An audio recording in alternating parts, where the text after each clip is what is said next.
Caroline Schermerhorn Astor. America has no royalty, but Caroline Schermerhorn Astor came as close as one could be in New York society.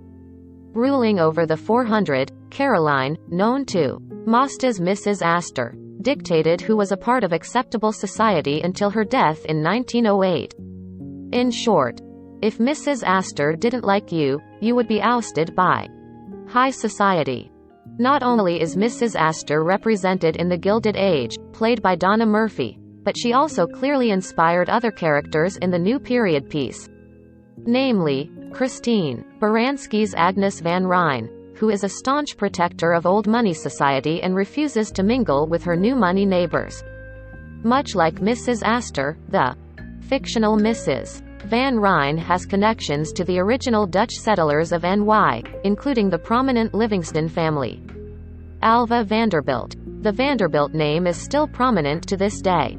So it may surprise you that, at one point in the 1800s, the Vanderbilts were outcasts in high society, as they were a part of the nouveau riche thanks to their success in railroads and shipping.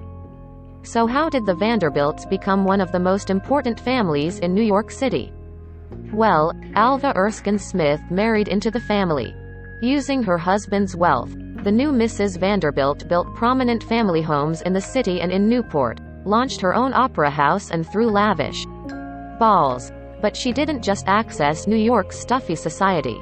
She conquered it, taking over for Mrs. Astor, alongside fellow socialites Mamie Fish and Teresa Fair Ulrichs, upon her death. Further proving she wasn't afraid of change, Alva eventually divorced Mr. William K. Vanderbilt and remarried family friend Oliver Belmont. She was also an advocate for the women's suffrage movement. Though Alva Vanderbilt is just a name mentioned in the Gilded Age, she clearly inspired the character Bertha Russell, Carrie Coon, who attempts to use her immense wealth to break into high society. William Kissam Vanderbilt. William Kissam Vanderbilt was Alva's other half between 1875 and 1895.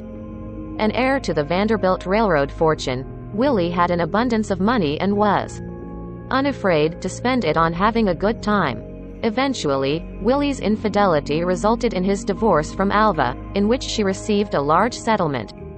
In the Gilded Age, George Russell is likely inspired by the Vanderbilt men, as he's a classic robber baron and a member of New Money New York.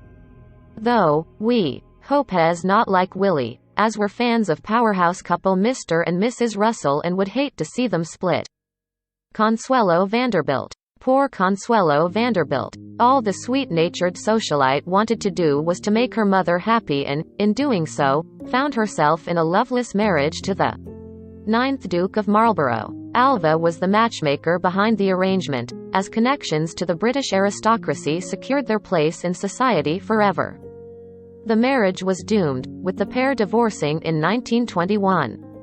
Consuelo remarried for love, this time to an adventurous pilot, Colonel Jacques Balsan.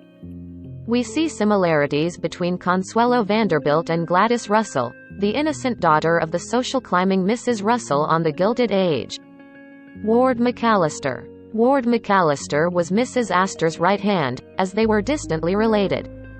He created the coveted 400 list, which was allegedly inspired by the number of people that could fit in Mrs. Astor's ballroom. Though Mrs. Astor was his patroness, Ward eventually included members of the nouveau riche in Rotia Tell-All Memoir, Society as I Have Found It. Nathan Lane will play the New York tastemaker in the Gilded Age. Miss Carrie Astor and Mamie Fish. Miss Carrie Astor, portrayed by Amy Forsyth in this image, is a real-life socialite brought to the Gilded Age screen. She was the daughter of Mrs. Astor and a prominent member of New York City society in her own right. In the Gilded Age, Carrie is an unmarried debutante mingling with Larry Russell, Harry Richardson, a recent Harvard grad from New Money. Also featured, Mamie Fish, played by Ashley Atkinson, was a staple of the social scenes in NYC and Newport.